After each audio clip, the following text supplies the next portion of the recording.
ओम नमो भगवते वासुदेवाय नमः। स्वागत है आप सभी का मेरे यूट्यूब चैनल पर। मैं हरिओम शर्मा आज आपको भगवान विष्णु के 5वें अवतार वामन अवतार की कथा सुना रहा हूँ। इस कथा के सुनने से हर प्रकार के दुख दूर हो जाते हैं, भगवान विष्णु का आशीर्वाद बना रहता है। वामन अवतार हिंदू धर्म ग्रंथों के अनुसार भगवान विष्णु के 10 अवतारों में से 5वें अवतार हैं, जो भाद्रपद में शुक्ल पक्ष की द्वादशी को अवतरित हुए थे।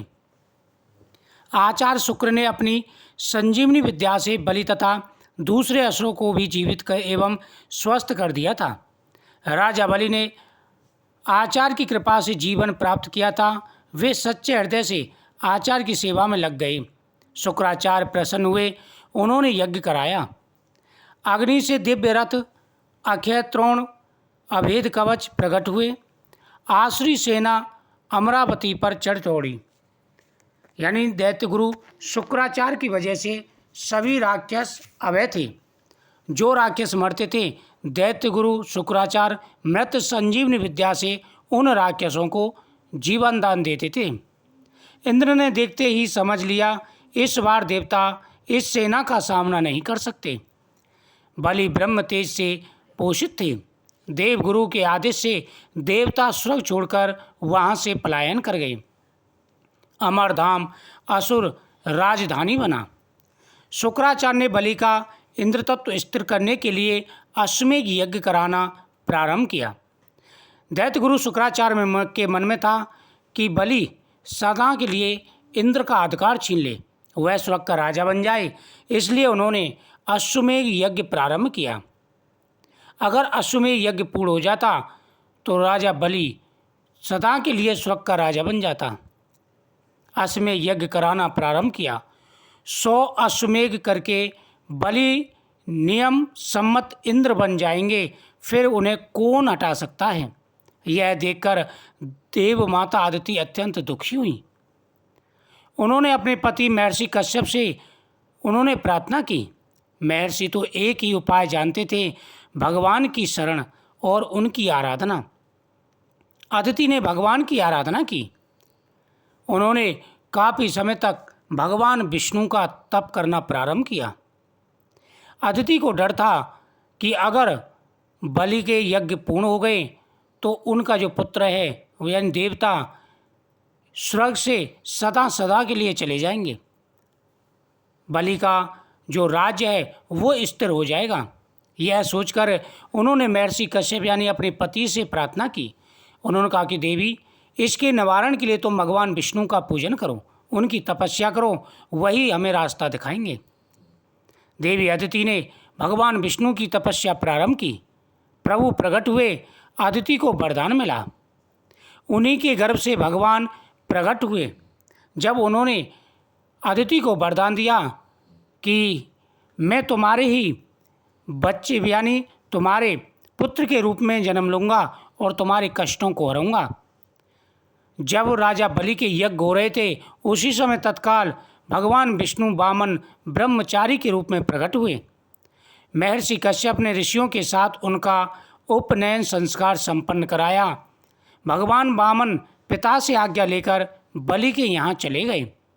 जब उनका अवतार हो गया और यज्ञ पर भी संस्कार भी हो गया, तब उन्होंने महर्षि कश्यप से आज्ञा ली। उन्होंने कहा कि मैं राजा बलि के यज्ञ में जा रहा हूँ।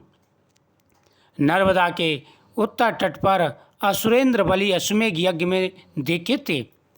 वह नर्मदा के तट पर यज्ञ कर रहे थे। वहाँ पर यज्ञ की उन्होंने दीक्षा ली। यह उनका अंतिम अश्वमेध यज्ञ था, यानी पूरे यज्ञ हो चुके थे।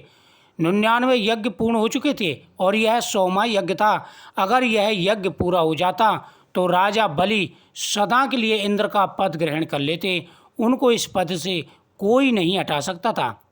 पहले अपने राज्य को स्थिर करने के लिए अश्वमेध यज्ञ किए जाते थे। अगर 100 अश्वमेध यज्ञ जो कर लेता वह इंद्र बन जाता था। इंद्र की पदवी तभी मिलती है जब व्यक्ति 100 अश्वमेध यज्ञ कर ले। इस प्रकार से उनका लास्ट अश्वमेध यज्ञ था। छत्र, पलाश, दंड तथा कमंडल लिए ब्रह्म तेज से समंत जटाधारी अग्नि के समान तेजस्वी बामन ब्रह्मचारी वहाँ पधारे। बलि, शुक्राचार्य, ऋषिगण सभी उस तेज से अभिभूत अपनी अग्नियों के साथ उठ खड़े हुए।